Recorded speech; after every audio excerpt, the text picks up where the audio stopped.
Hello nerds! Thank you for watching Generally Nerdy. It's been 2 weeks, but this is still your week in Nerddom TV edition for the week of April 30th, 2018, also known as the first week of May. Comic-Con is heading our direction still, so eventually we're gonna take another week off. I thought I was going to be able to do all of the stuff from Dink and Starfest and still do the Week in Nerddom episodes, but yeah, that was a lot of work. And one of them had to go to the wayside. There wasn't a bunch of stuff happening in the nerddom, so I figured the more pressing issues were Dink and Starfest. So there's quite a few videos up from Dink and Starfest, and there's still more to come. I still have a cosplay video to go up, and all of the panels I got, and most of the interviews. I have one panel and one interview up. Joe Kelly Joe Kelly panel and Joe Kelly with Stephen T. Siegel interview from Dink. Plenty more where that came from, so definitely keep your eyes peeled. But let's jump into the TV news, shall we? Quiet on the set, rolling. Hi, I am Bitsy Telek. Hey, I'm Hale Appleman. I'm Walter Kane. I'm Rene Aubergenois. Odo on Deep Space Nine. Michael Dorn, Lieutenant Commander Worf, Star Trek The Next Generation.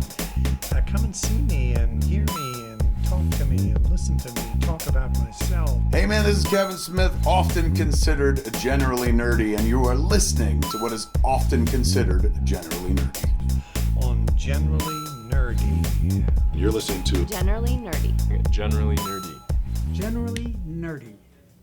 This week's TV episode coming out the gate with Stranger Things.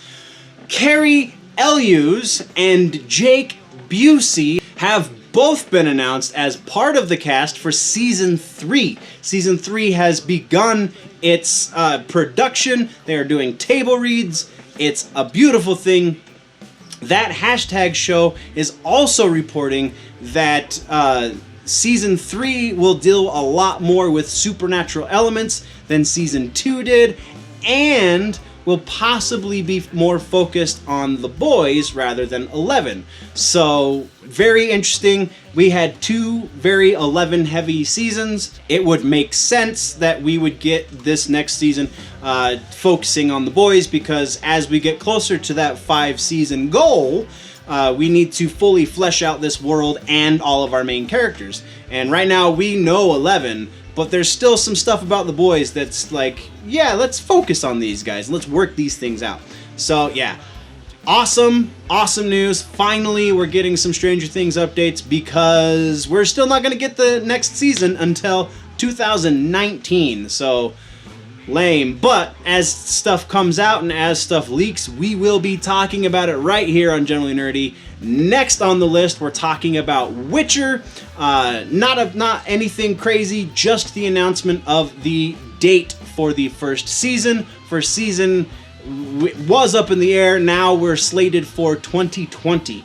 No specifics as to when in 2020, but this means that they're going to be fleshing out this story. Hopefully that's what this means. They're going to be fleshing out this story so that we get more than just what's in the video game. Potentially even more than just what's in the books as well. Or we get a proper doing of the books. So that's really awesome. Kicking on down the road. Next on the list is Titans. Still no 100% release date on the show, or premiere date, however you want to put it.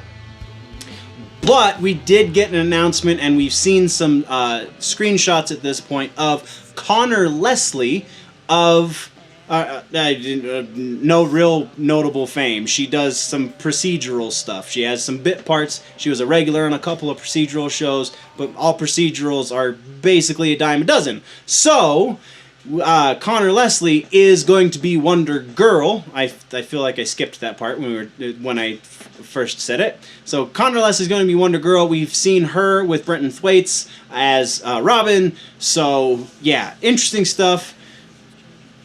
Wonder Girl was only guessed at previously, and now it's been confirmed. So awesome.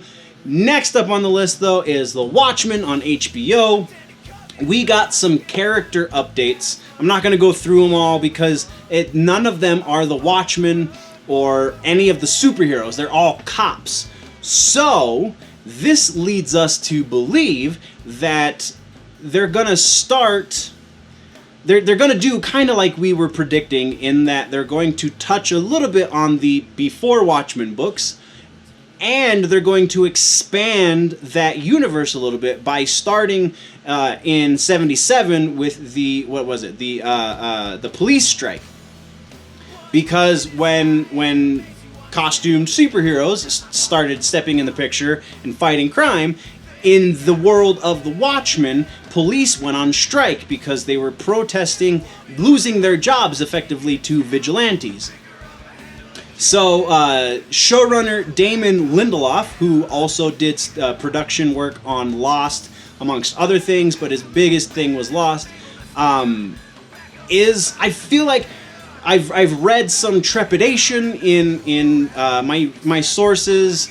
I feel like there's no reason for that trepidation. I feel like this is the way, if you don't just want to rehash a story that's been told twice, rather effectively, you could almost argue 3 times if you count the before Watchmen books, he's giving us more than what already exists.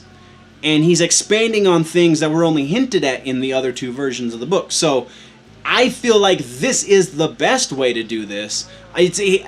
There's no reason to believe that he's going to focus on the 77 police strike because he's cast Dr. Manhattan. So we're going to get Dr. Manhattan. We're very likely going to get Dr. Manhattan and superheroes and such by probably, I would imagine, at the very latest, episode 3. So that, I just feel like this is a good thing. I feel like we're going to feel out this world of the Watchmen a lot more and a lot more thoroughly than we have before. And that's, I can't complain about that. I love the world of the Watchmen. So, kicking over, other things that have happened since our last recording was Westworld Season 2 premiere. I'm not even going to begin to start to guess on the first episode what the heck is going on in this season. Just fantastic entertainment. I still have no idea why they're calling this The Door. Yes, I can maybe see that the hosts are looking for a way out or something along those lines, but I'm waiting to see what the relevance of The Door is. Next on the list, newly announced Star Wars series from Disney. Just a few days ago, this is a fresh piece of news for you, not from 2 weeks ago. The new series is called Star Wars Resistance, and it is not for the streaming app that they're going to be putting out. This is going to be an animated series in the vein of Rebels.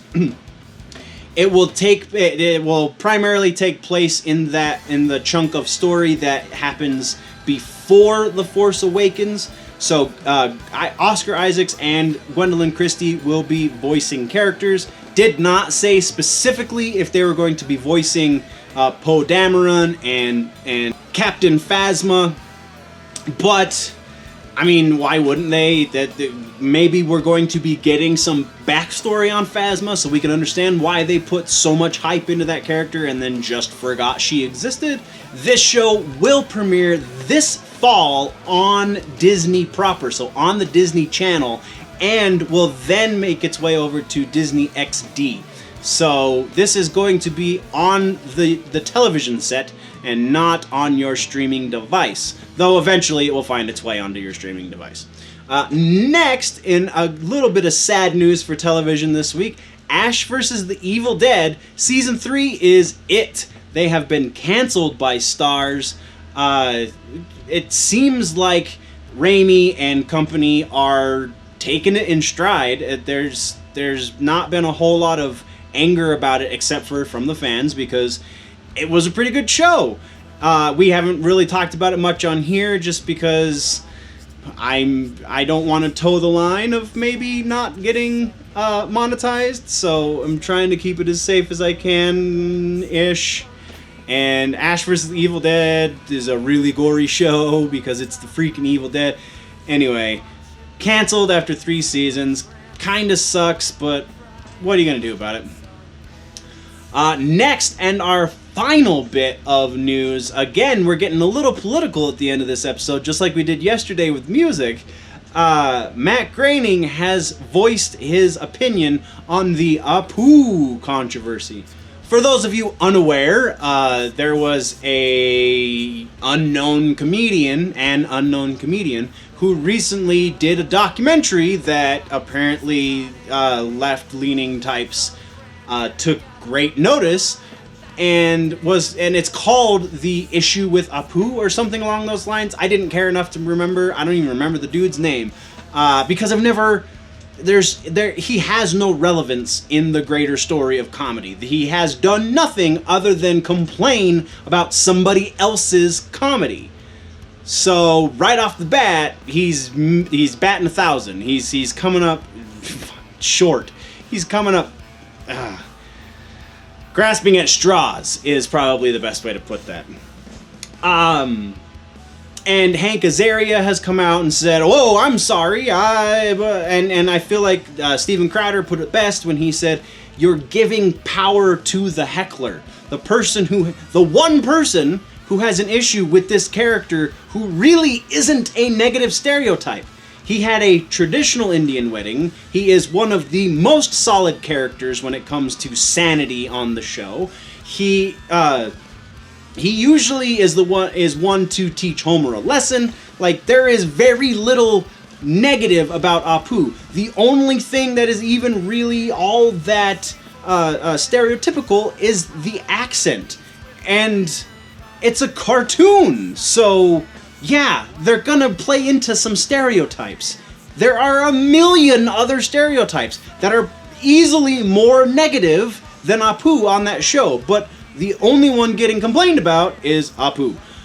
So Groening has come out and said recently that the controversy is much ado about nothing. They're going to continue the way they're going to continue. Azaria has hinted that maybe somebody else might come in and voice the character in order to be more authentic, or perhaps they're going to get more diverse writing staff in there so that it will be more authentic. Again, it really all seems like grasping at straws. There's no reason. The Simpsons is kind of dying anyway. They've been dying since, what, season 5? And they're in season 24 at this point? 25? 20 something. High 20s. So yeah, it's just sad. There's no reason to be so butthurt about Apu. And that is where we're going to end this week's episode, guys. What did I miss? What should we talk about next week? Definitely let me know in the comments down below. If, though, you want to go deeper into the conversation, then jump over to the website. GenerallyNerdy.net is the place to do that. You can find the stores to go get yourself one of these awesome shirts. You can find all of the freebies up on the website, GenerallyNerdy.net. Or if you want to support the channel more directly, jump over to Patreon. Patreon.com/GenerallyNerdy is where you can do that. All of the info is up there for how to support through Patreon. If you are falling behind on your nerd news and you want to catch up, click or tap that box to the left of my face to do that. But before you go do any of that clicking or visit any of those websites, guys, please always remember that if it's generally nerdy, it's probably here.